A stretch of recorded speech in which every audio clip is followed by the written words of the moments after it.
Hello viewers, good to meet you once again. It's Luis Das. How are you all? In today's video, I'm just going to complete the discussion on classes.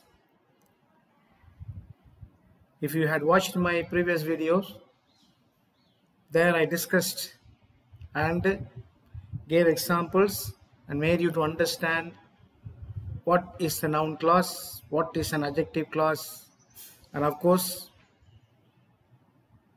we did all those things after knowing what is a clause by way of introduction.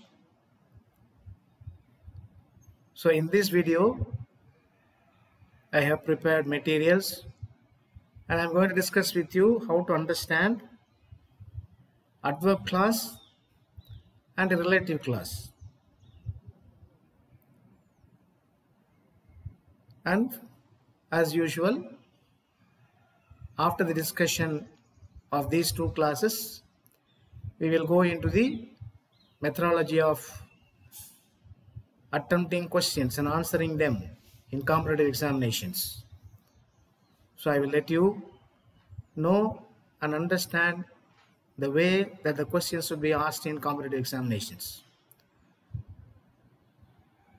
அன்பானவர்களே, மீண்டும் உங்களை சந்திப்பதில் மகிழ்ச்சி. இன்று நான் உங்களுக்காக உதவி செய்ய காத்திருப்பது என்னவென்றில், அதாவது இன்னும் மீதமுள்ள அந்த கிளாஸஸ் அதை பற்றி தான் நான் டிஸ்கஸ் பண்ண போகிறேன். என்னுடைய ப்ரீவியஸ் வீடியோ பார்த்துருந்தீங்கன்னா நீங்கள் அதில் நம்ம அட்ஜெக்டிவ் கிளாஸ், நவுன் கிளாஸ் அப்படின்னா என்னன்னு சொல்லி பார்த்துட்டு அது காம்படிட்டிவ் எக்ஸாமினேஷன்ஸ் எப்படி அந்த கேள்விகள் கேட்கப்படும், அதை எப்படி நம்ம கரெக்டாக புரிஞ்சு எழுதுறது அப்படிங்கிறதையும் பார்த்தோம். ஸோ இது அதனுடைய கண்டினியூஷன் தான். இன்றைக்கி நம்ம 2 கிளாஸையும் கம்ப்ளீட் பண்ண போகிறோம். 2 விதமான கிளாஸஸ், மீதமுள்ள 2 கிளாஸஸ் அட்ஜெக்டிவ், நவுன் கிளாஸஸ் பார்த்தாச்சு. இன்றைக்கி நம்ம பார்க்க போகிறது என்ன அப்படின்னா adverb clause and then relative clause. இப்போ இதனுடைய சாராம்சங்கள் என்ன, what does it mean by an adverb class and what does it mean by a relative class, how can we identify them in sentences,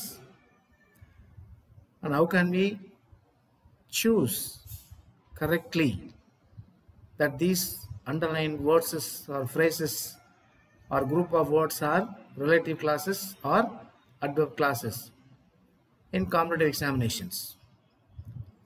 So let's go into the video and see how far we can learn and become better and efficient learners of English. Okay, so number excuse me. இப்போ adverb class அப்படின்னா என்னன்னு சொல்லி நம்ம தெரிஞ்சுக்கிறதுக்கு முன்னாடி we should know what is an adverb. What is an adverb? Of course we all know that it is one of the parts of speech. An adverb will give us more information about the verb and the action done by the subject in a systematic manner. How an action is done. So with that particular word, by that particular word in a sentence, we will know that the action is done by the subject like this or like that. அதுதான் adverb செய்யக்கூடிய வேலை. இப்போ adverb classனா என்ன அப்படின்னா, adverb class is nothing but a group of words once again, and it is again a dependent class that will give us an information to understand that group of words would modifying a verb or adjective or another adverb in a sentence. இதுக்கு பேர் தான் adverb class அப்படின்னு சொல்றது. இப்போ இந்த adverb classல பார்த்தீங்கன்னா உங்களுக்கு நிறைய வகைகள் இருக்கு. அதில் 1 by 1 நம்ம டிஸ்கஸ் பண்ணிட்டு அப்புறம் உதாரணத்துக்கு போகலாம். ஸோ டெஃபினிஷன் நல்லா தெரிஞ்சிங்க. What is an adverb? Adverb is a part of speech that gives more information about the verb in a sentence or the action done by the subject. Adverb class is a group of words that help us to understand what does a verb, an adverb or an adjective or another adverb does in those group of words in a sentence. அந்த கொடுக்கப்பட்டிருக்கிற அந்த வார்த்தைகளில் இந்த adverb என்ன வேலை செய்யுது அப்படின்னு சொல்கிறது தான் நமக்கு வந்து அட்வர்ப் கிளாஸ் அப்படின்னு நம்ம தெரிஞ்சுக்கணும். Okay, so that is as simple as that. இப்போ உதாரணம் எழுதியிருக்கேன் சொல்கிறேன், இப்போ பாருங்க. இப்போ இந்த அட்வர்ப் கிளாஸ் வந்து எப்படிலாம் இருக்கும்? சிம்பிளாக சொன்னோம் அப்படின்னா நம்ம ஏற்கனவே படிச்சிருப்போம். we must have already studied.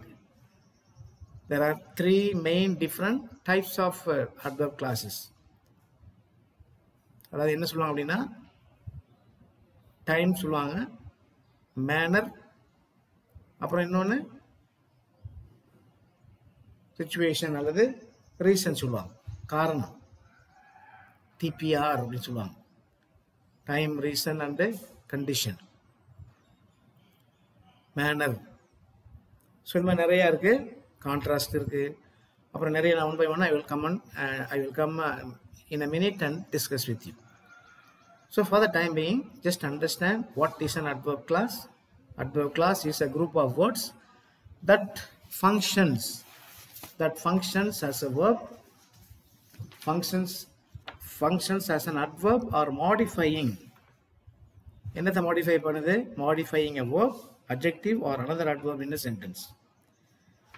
And it begins, of course, with the subordinating conjunctions. It is a dependent clause because its meaning is not complete. All of that. Just look at the definition given by the experts to understand what is an adverb clause. All of that. See, பாருங்க. See, நல்லா தெரிஞ்சீங்க. It is a dependent class. In other words, subordinate class. ரெண்டுமே class தான். நான் ஏற்கனவே சொல்லியிருக்கேன். I had already told you or informed you that whether it is a main class or a subordinate class, they are all classes. And the meaning of them will be complete only when they are written together. Otherwise, both the main class and the subordinate class are dependent with each other. Dependent class வந்து main கிளாஸோட மாதிரி வந்து ஒற்றுமையாக இருக்கணும், புரிஞ்சிருக்கணும். அப்புறம் main clause வந்து dependent கிளாஸோட ஒத்து போயிருக்கணும். இது ரெண்டு ஒருமித்த கருத்தை, ரெண்டும் ஒரே வாக்கியத்தில் எழுதப்படும் பொழுது தான் அதுக்கு நமக்கு முழுமையான அர்த்தம் கிடைக்கும். ஓகேவா? See, it is a dependent class because its meaning is not complete. அதான் உண்மை. இப்போ ஒரு உதாரணம் கொடுத்துருங்க பாருங்க, ஒரு 4-5 உதாரணம் கொடுத்துருக்கேன். While I was walking, I saw a monkey. While I was walking, I saw a monkey. Sentence பாருங்க. The first sentence I have given as an example. While I was walking, I saw a monkey. இப்போ இது வந்து நேரத்தை குறிக்கக்கூடிய ஒரு adverb class. நம்ம definition என்ன? It is a group of words that functions as an adverb, modifying a verb, adjective or another adverb. இப்போ இந்த சென்டென்ஸை பொறுத்த வரைக்கும் பாருங்க. While I was walking, I saw a monkey. எதுக்கு இம்பார்ட்டன்ஸ் கொடுத்துருக்காங்க? எப்போ நான் வந்து மங்கியை பார்க்குறேன் நான்? While I was walking. So அந்த வாக்கிங் தான் நமக்கு வந்து action word. While I was walking. நான் நடந்துட்டு இருக்கிற பொழுது தான் அந்த மங்கியை நான் பார்க்குறேன். So therefore it is an example of an adverb class. அடுத்த எக்ஸாம்பிள் பாருங்க. Wherever you go, I will be there. Wherever you go, I will be there. Refers to a place. Second example பாருங்க. Wherever you go, I will be there. பாருங்க. Okay, இப்போ இங்கே என்ன பார்க்குறோம் நம்ம? wherever you go, அதான் வந்து underline words, அதுதான் நமக்கு adverb class நமக்கு தெரியும். இப்போ wherever you go, I will be there அப்படின்னா it refers to a place. நீ எங்கெல்லாம் போறியோ நான் அங்கே இருப்பேன். What is the main verb here? Wherever you go. நீ எங்கெல்லாம் போறியோ I will be there. Where will I be there? Wherever you go. அப்போ it is an additional information to the main verb. அதனால இது வந்து adverb class நம்ம சொல்றோம். புரியுதா? மூணாவது வாக்கியம் பாருங்க. We stayed inside because it was raining. இது வந்து காரணம், reason. We stayed inside because it was raining. See, look at the third example. பாருங்க. இப்போ இதுக்கு என்ன அர்த்தம்? What does it mean? we stayed inside because it was raining. Because it was raining na clause, group of words. இப்போ அங்கே வந்து இருக்கக்கூடிய நமக்கு சென்டென்ஸ் என்ன அப்படின்னா because it was raining அப்படிங்கிறது காரணம். Why did we stay inside? Because it was raining. காரணம். And it gives more information to the main verb stay. Stay. எதுக்காக நம்ம வீட்டில் இருந்தோம்? மழை பெஞ்சதுனால வீட்டில் இருந்தோம். So adverb clause. ஓகேவா? ரீசன். அடுத்த பாருங்க condition. If you prepare well, you will score good marks. பாருங்க next sentence. If you prepare well, you will score good marks. இப்போ இது வந்து condition. If you prepare well, அதான் அண்டர்லைன்டு ஃப்ரேஸ், subordinate clause. இது வந்து ifல தொடங்குறதுனால it can also be called as if clause, but it is also subordinate clause. இப்போ if you prepare well, you will score good marks. அப்போ main verb என்ன? Preparation. எப்படி prepare பண்ணோம்? நீ நல்லா prepare பண்ணினா you will score good marks. அப்போ if you prepare well refers to the action done by the subject and the action is given in the main clause because அல்லது you will score good marks. நல்லா கஷ்டப்பட்டு படிச்ச அப்படின்னா, concentrate பண்ணி படிச்ச அப்படின்னா நிறைய மார்க் ஸ்கோர் பண்ணலாம். நெக்ஸ்ட் ஒன் பாருங்க. Though it was cold, we went for a walk. Though it was cold, we went for a walk. Contrast. முரண்பாடான கருத்து. Though it was cold, அது ரொம்ப குளிராக இருந்தாலும் கூட நாங்கள் வந்து வாக்கிங் போனோம், நடைப்பயணம் போனோம். இப்போ பாருங்க லாஸ்ட் எக்ஸாம்பிள், 5th எக்ஸாம்பிள் பார். See, so this is an example of a contrast. இப்போ how do we call that sentence as a, how do we call that underlined group of words as adverb clause? Though it was cold. Of course main verb வந்து be verb was இருக்காங்க, அதனால என்னாச்சு? We went for a walk. அப்போ அந்த it was main verb நம்ம வந்து இங்கே highlight பண்ணி சொல்றதுனால இது வந்து ஒரு கான்ட்ராஸ்ட், முரண்பாடான ஐடியா குறிக்குது. But it is also an example of an adverb clause. So this is how we should identify an adverb clause in the sentence. சரிங்களா? ஸோ இப்போ நம்ம நிறைய உதாரணம் பார்த்துட்டோம். Now we will go into the types of adverb clauses. இப்போ 1, 2, 3, 4, 5, 6, there are 6 types of adverb clauses. நான் முன்னாடி சொன்னது போல there is an adverb clause of time, place, reason, condition, அப்புறமா வந்து contrast or construction, அப்புறம் manner. இது மாதிரி வகையாக இருக்கு. எல்லாமே adverb clause தான். All these are known as adverb clauses, but through certain words, through certain clue words, we can pinpoint and say, we can definitely come to a conclusion that it is an adverb clause.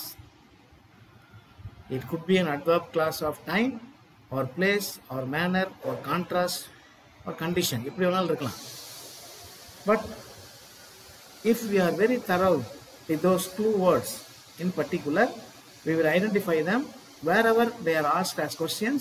We will identify them and get the correct marks, get the good marks for identifying or marking the correct answer. பாருங்க, இப்போ ஒன்னொன்னா நம்ம பார்க்க போறோம். First வந்து see, I just go through the list. நான் இதை பார்த்துருக்க முன்னாடி then I will explain one by one. See, types of adverb clauses. See,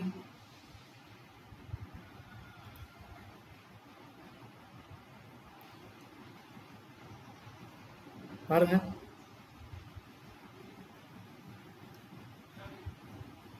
so types of adverb clauses. இப்போ one by one I am going to explain to you. இப்போ timeனா இந்த group of words எதை indicate பண்ண அப்படின்னா, indicates when something happens. அதாவது ஒரு குறிப்பிட்ட நேரத்தில் நடக்கக்கூடிய ஒரு நிகழ்வை குறிப்பதற்கு பயன்படுத்தக்கூடிய இந்த கிளாஸுக்கு பேர் தான் adverb clause of time. அதுக்கு சில க்ளூ வேர்ட்ஸ் என்னென்ன கொடுத்துருக்காங்க? when, while, before, after. இந்த வார்த்தையெல்லாம் பார்த்து ப்ராக்கெட்டில் கொடுத்துருக்கேன் நான். See, you must remember. Just remember those words in brackets. அப்போ இந்த மாதிரி வார்த்தையெல்லாம் பார்க்குறப்ப when, while, before, after இதெல்லாம் பார்க்குறப்ப it refers to time. And the group of words underlined, they modify a verb or an adverb. அப்புறமா என்ன சில சமயத்தில் அது இன்னொரு adverb வந்து நம்ம மாடிஃபை பண்ணலாம். ஸோ அப்போ டைம். ரெண்டாவது பார்த்தீங்கன்னா place. adverb class of place. இங்கே என்ன சொல்லியிருக்காங்க? adverb class of place indicates where something is done அல்லது where something happened. இப்போ அங்கே பார்த்தோம் டைம்னா when, while பார்த்தோம், before, after, time. இங்கே வந்து பிளேஸ்னால where. ஸோ அந்த வார்த்தை பயன்படுத்திக்கலாம். அல்லது wherever that also refer to place. அப்புறம் மூணாவது பார்த்தீங்கன்னா ரீசன் வந்து என்ன சொல்கிறாங்க அப்படின்னா explains why something happened there. ஏன் அது அங்கே நடந்துச்சு, காரணம், ரீசன் சொல்கிறேன் இல்லையா. அடுத்தது பாருங்க கண்டிஷன். ஏற்கனவே சொல்லியிருக்கேன். இது எப்போ நம்ம கண்டுபிடிக்கலாம் அப்படின்னா இட் ஸ்டேட்ஸ். அதுக்கு முன்னாடி இந்த ரீசனுக்கு வந்து சில clue words. What are the clue words? You can say சி, ஒய் சொல்லலாம், அப்புறம் பிகாஸ், சின்ஸ். இந்த மாதிரி வார்த்தைகள்லாம் வந்து இந்த மாதிரி வார்த்தைகளோட சொற்களோட ஆரம்பிச்சிருந்துச்சுன்னா அது வந்து adverb class. So here it is an adverb class of reason. Next ஒன்று பாருங்க கண்டிஷன். if and unless. இந்த ரெண்டு தான் க்ளூ ஆகுது. if and unless. அது இது என்ன கொண்டு வந்துருக்கோம்னா it states a condition under which something will happen. So if you do that, I will do that. I will do this. So condition. அதனால தான் இதுக்கு வந்து adverb class of condition அப்படின்னு வச்சிருக்காங்க. அப்புறம் contrast. Just 2 or 3 minutes ago I showed an example. See, contrast. இது என்ன பண்ணும் அப்படின்னா indicates a contrast or concession between two ideas in a sentence. இப்போ அதுக்கு முக்கியமான சில சபார்டினேட் கன்ஜெக்ஷன் இருக்கு. என்னன்னா தோ, ஈவன் தோ, ஆல்தோ எல்லாம் இருக்கு. ஓகே, ஃபைனலாக நம்ம பார்க்கறது என்ன அப்படின்னா manners. The way the things are done or incidents happen. எப்படி எந்த முறையில் அது நடக்குது அதுக்கு பேர் தான் மேனர் அப்படின்னு சொல்லுவாங்க. So by these particular words we will understand that this is an example of an adverb class and it is an adverb class of manner. நிறைய வார்த்தைகள் சொல்லியிருக்காங்க. See, tactfully, knowingly, peacefully, happily, seriously, slowly, gracefully, unexpectedly, mercilessly, நிறைய கொடுத்துருக்கேன் பாருங்க. So அவ்வளோதான். இப்போ நான் சொன்ன எல்லாம் இதில் எக்ஸ்பிளைன் பண்ணியிருக்கேன். Just go through this. கீழே எல்லாம் கொடுத்துருக்கேன். adverbs of manner சொல்லியிருக்கேன் பார்த்தீங்களா. See, just go through this. So இதெல்லாம் வந்து types of adverb classes. பாருங்க.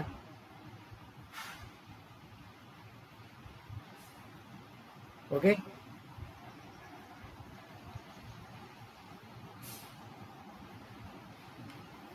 Types of adverb classes. So are you sure, my dears, now? What is an adverb class? Adverb class is a group of words that functions as a modifier of a noun, adverb, or sometimes it will modify a verb, an adjective also sometimes. So அதான் வந்து adverb class. இப்போ இதை நம்ம எப்படி competitive example கேட்பாங்க அப்படின்னு நம்ம அப்புறமா பார்க்கலாம். ஓகேவா? Now next we will move on to relative class. இதை முடிச்சுட்டு அப்புறமா நம்ம எக்ஸாம்பிள்ஸ்க்கு வரலாம். ஓகே, இப்போ third one, what is a relative clause? Adverb முடிச்சாச்சு, நவுன் முடிச்சாச்சு, அட்ஜெக்டிவ் முடிச்சாச்சு. இப்போ what is a relative clause? The fourth type. இப்போ ரிலேட்டிவ் கிளாஸ்னா என்ன அப்படின்னா it is also said that it is a group of words that modify a noun or a noun phrase. Difference between a adverb class and the relative class, adjective class and noun class. நாலுக்கு வித்தியாசம் தெரிஞ்சுக்கணும். So what is a relative class? Of course, in general, class is a group of words. அது நமக்கு எல்லாம் தரவா தெரிஞ்சிருக்கும். But depending upon the nature of the type, nature of the class, The definition may vary. So what is a relative clause? It is a group of words that modify noun or a noun phrase. Noun தெரியும், அது என்ன sir noun phrase? What is a noun phrase? What is a phrase after all? Phrase is also a group of words where you will not have subject, verb, object, but you will have a certain meaning in completion. அதில் noun வந்து முக்கிய பாட்டு இருக்குது, அது பேர் தான் noun phrase சொல்லுவாங்க.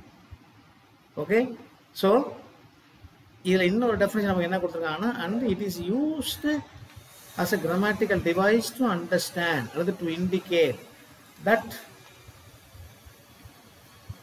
the arguments, that one of the arguments, there will be two actions taking place, and one of the arguments in the class referring to the noun or a noun phrase. So slightly different from other classes. Adjective class na nama paathom refers to a noun or a pronoun.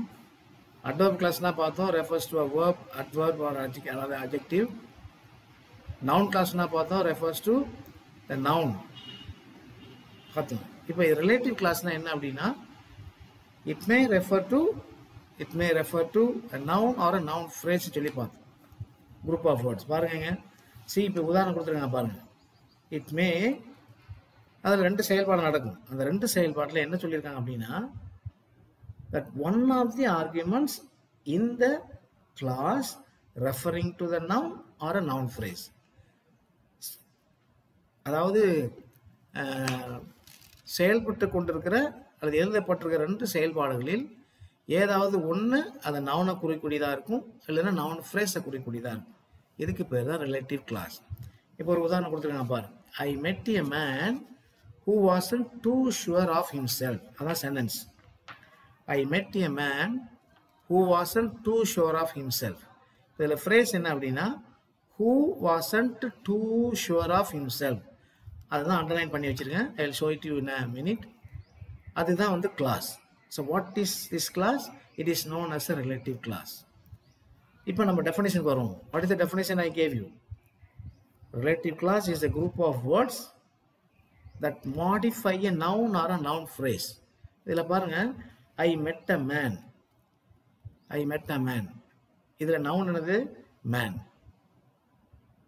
இப்போ noun phrase என்னதுங்க? who, அதாவது who wasn't too sure. இதெல்லாம் சேர்ந்த கிளாஸாக வந்துடுங்க. who wasn't too sure of himself. அவனை பற்றி அவனுக்கே தெரியல. Let's not bother about the meaning, but we are worried about the grammar here. Okay, சரி பாருங்க. இப்போ இந்த note I have already given the definition. See, இங்க இந்த subordinate class வந்து who wasn't too sure of himself. It is a relative class. அது ஏன் sir இதை மட்டும் ரிலேட்டிவ் கிளாஸ் சொல்றீங்க? மற்ற எல்லா கிளாஸும் ரிலேட்டிவாக தானே இருக்கு, சொல்லலாம். But since the name of this is known as a relative class, with which is it related? It is related to the noun and the action done by the noun. புரியுதா? அதனால தான் இது வந்து ரிலேட்டிவ் கிளாஸஸ் சொல்லணும். Relative ப்ரோனவுன்னா உங்களுக்கு தெரியும். who, whom, whose, இதெல்லாம் சொல்லியிருக்கு. Relative pronoun depending upon the nature. See, இப்போ பாருங்க, the subordinate class who wasn't too sure of himself is a relative class since it modifies the noun man and uses the pronoun who. See, to indicate, எதுக்காக சொல்றது who? எதுக்காக? to indicate that the same man is referred to in the subordinate class as a subject. Confuse ஆகிடக்கூடாது. See, பாருங்க, இந்த note எழுதியிருக்கேன் பாருங்க. Relative class definition கொடுத்துருக்கேன். டெஃபினேஷனுக்கு அப்புறம் எக்ஸாம்பிள் கொடுத்துருக்கேன். அந்த எக்ஸாம்பிளுக்கு அப்புறம் ஐ ஹாவ் டிஃபைன்டு. அது ஏன் வந்து ரிலேட்டிவ் கிளாஸ் நம்ம சொல்கிறோம் அப்படிங்கிறது டெஃபினேஷன் கொடுத்துருக்கேன். கீழே பாருங்க. Just understand. See,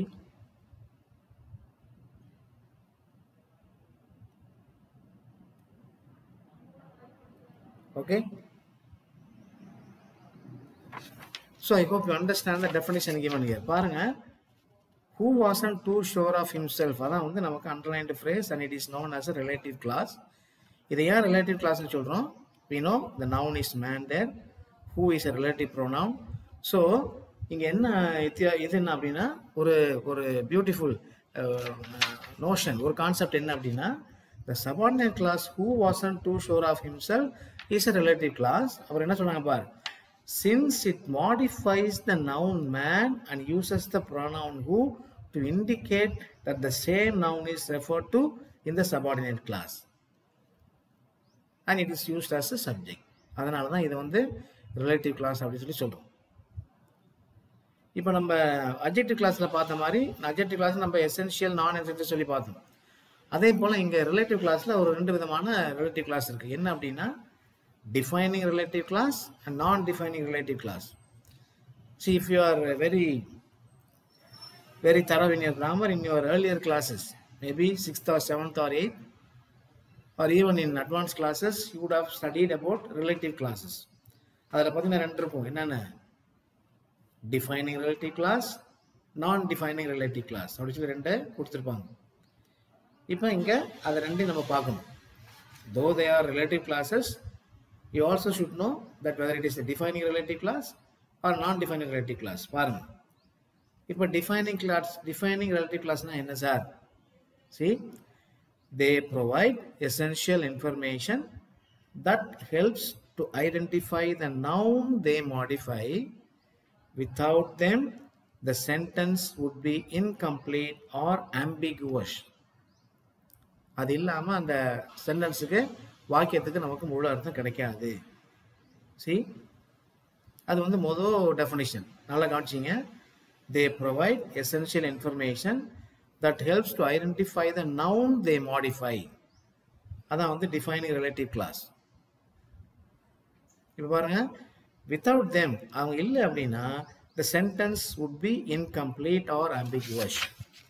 அப்புறம் இன்னொரு டெஃபினிஷன் என்ன கொடுத்துருக்காங்க அப்படின்னா, they are not usually set off by commas. ஒரு சிம்பிள் க்ளூ நமக்கு என்ன அப்படின்னா, இப்போ defining relative class வந்து there won't be any commas in the sentence. அதில் வந்து நம்ம புரிஞ்சிக்கலாம், it is a defining relative class. See, the book that I borrowed is on the table. 2 உதாரணம் கொடுத்துருங்க. The student who failed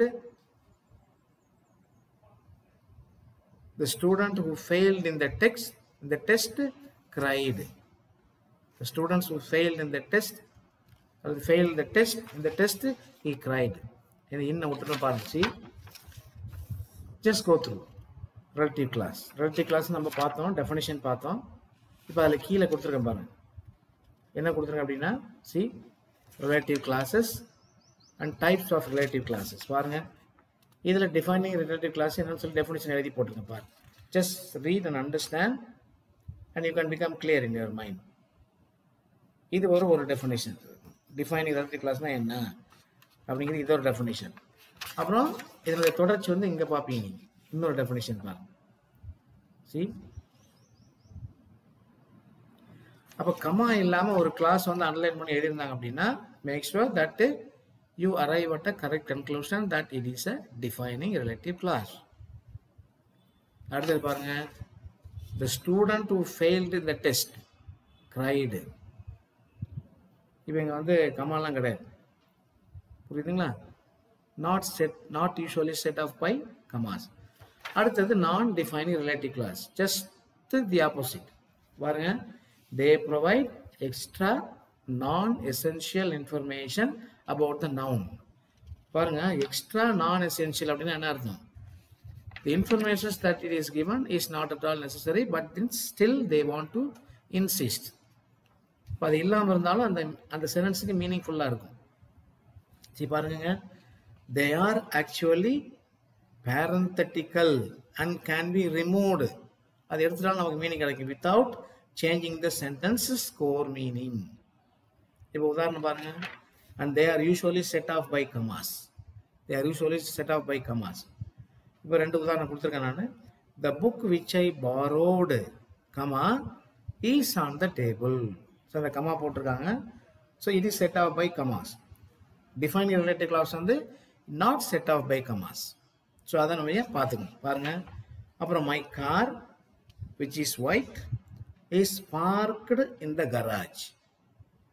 கமாலாம் போட்டிருக்காங்க. பாருங்க, So the non-defining பாருங்க ஒரு தடவை definition and also the example. See?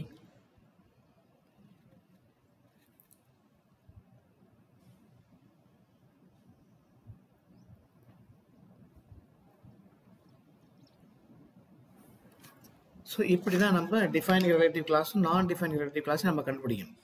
So that you must be very familiar. இப்போ எல்லாத்தையும் சொல்லிட்டு கடைசியில் முக்கியமான நோட் என்ன நோட் கொடுத்துருங்க அப்படின்னா see relative classes add extra information about a noun functioning like adjectives. ஏன்னா நவுனை பற்றி ஒரு குரூப் ஆஃப் வேர்ட்ஸ் சொன்னிச்சுன்னா அது வந்து என்ன ஆக்சுவல் adjective. ஏன் அப்படின்னா definition of adjective is additional informations about the noun. So another கொடுத்துருங்க see relative classes add extra information or they give or they provide extra information about a noun functioning like adjectives, but they are introduced by relative pronouns. அதான் கீழே எழுதியிருக்கேன் who, which, that, where இதெல்லாம் வரும் are relative adverbs. அது என்ன sir adverbs relative pronoun தெரியுது relative இது தெரியுது ரிலேட்டிவ் அட்வர்ப்ஸ்னா என்ன சார் அதான் when why சொன்னேன் இல்லையா வென்னுங்கிறது டைமை குறிக்கும் ஒய்னா ரீசனை குறிக்கும் இப்போ இதெல்லாம் வந்து ரிலேட்டிவ் அட்வர்ப்ஸ் இதை வந்து நமக்கு மாடிஃபை பண்ணி காமிக்கும் so by that we can really understand whether the given clause is non defining or defining relative clause understand பாருங்க நடத்துகிற பாருங்க see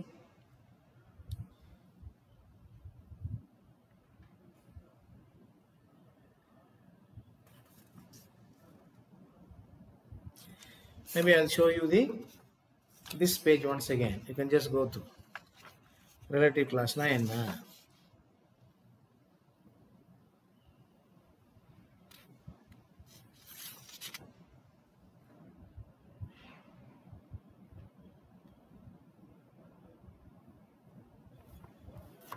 okay maybe ஆடிட்டு இருக்கவங்க நல்லா பாத்துங்க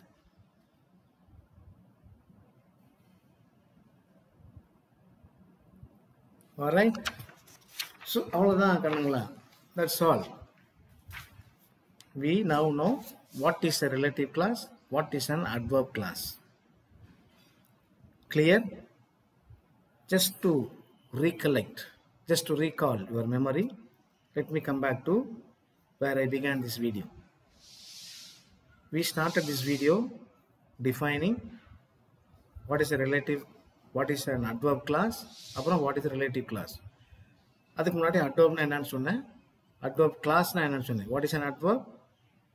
A word that gives more information about the verb. அப்ப classங்கிறது group of words that functions as a verb or an adverb or sometimes as an adjective. உதாரணம் சொன்னேன். Coming back to relative class. Relative class னா என்ன? Relative classங்கிறது relative pronoun noun ஆவோ அல்லது noun phrase ஆவோ அதில் வந்து மென்ஷன் பண்ணிச்சு அப்படின்னா you can easily identify it is a relative class. But when will you identify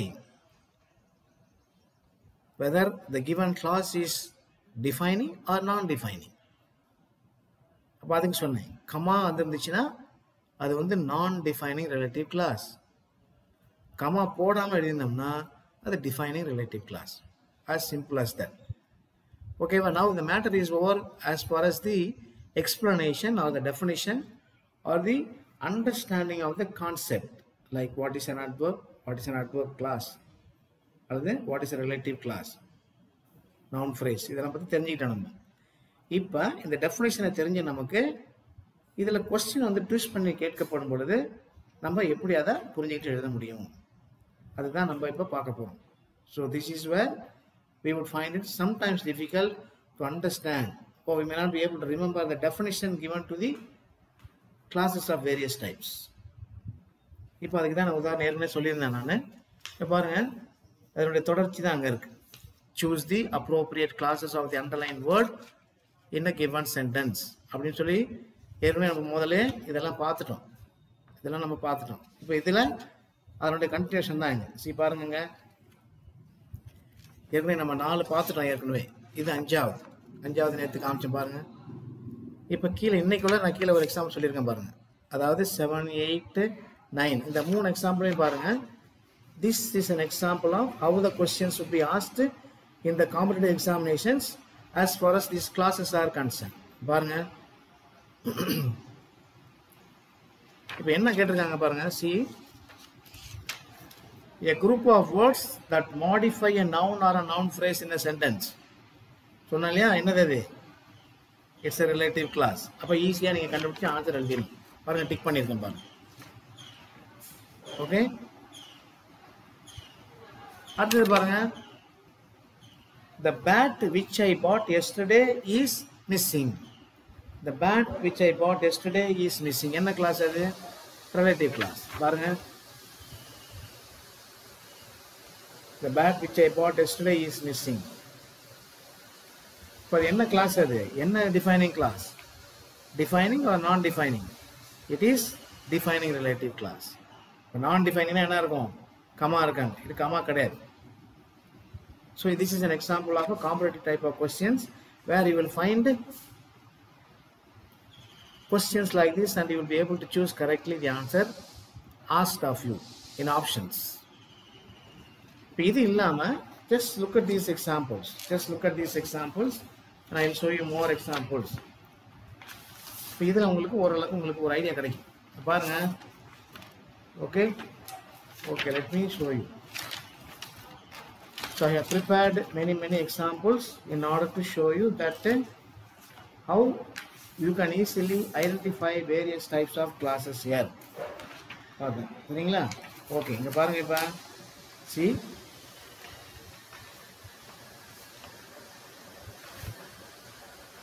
okay, பாருங்க. see,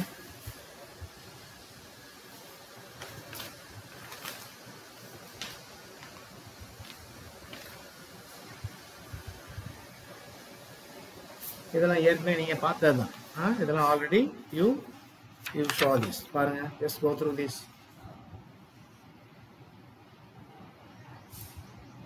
எக்ஸ்பிளைன் பண்ணதுதான். இப்போ இதுல எல்லா டைப்பும் வர்ற மாதிரி நம்ம வந்து இங்க பாரு கேட்டிருக்க ஒரு क्वेश्चंस கேட்டிருக்காங்க. just look at the board.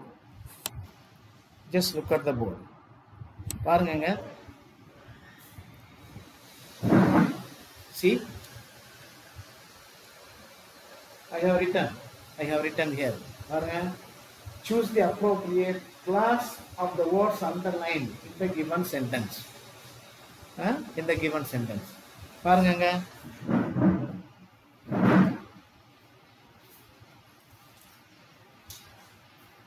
Look at this sentence. See here. இப்ப Mohan did not attend the class yesterday as he was ill. This is a sentence. Mohan did not attend the class yesterday as he was ill. எதை underline பண்ணிருக்காங்க? See, as he was ill. As he was ill தான் underline பண்ணிருக்காங்க. நமக்கு option என்ன கொடுத்துருக்காங்க? Just select whether it is an adjective class or an adverb class, noun class or relative class. Answer கொடுத்துருக்கேன் நான். Adverb class. ஏன் அது adverb class னு சொல்றோம்? Why do you say that it is an adverb class? Because see, the class helps us to understand why Mohan did not attend the class. The main verb is attending class. ஏன் attend பண்ணல அப்படின்னா அவன் உடம்பு சரியில்லாம இருந்தான். So it gives us more information about the main verb attend. That's why it is known as adverb class. இப்போ இந்த மாதிரிலாம் கேட்டால் உங்களுக்கு ஈஸியாக கண்டுபிடிச்சாரு. அடுத்தது பாருங்க. Group of words that modify a noun or a noun phrase in a sentence. என்னது இது? Group of words that modify a noun or a noun phrase in a sentence. இது டெஃபினிஷன். எதனுடைய டெஃபினிஷன்? ரிலேட்டிவ் கிளாஸ்னா என்ன அப்படிங்கிறத புரிஞ்சுக்கிறதுக்கான definition. அப்போ option கொடுத்துருக்காங்க. adverb class, adjective class, relative class and none. Answer என்ன? relative class. See? So that's all, my dear. Of course, the questions can be asked in many ways. Question can be asked in many ways. The definition of various grammar items can be asked as question and options can be given.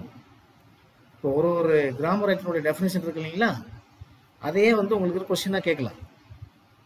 கொஸ்டினாக கேட்கலாம். So you must be thorough both with the definition of each and every grammar item and also the functions of each of those grammar items.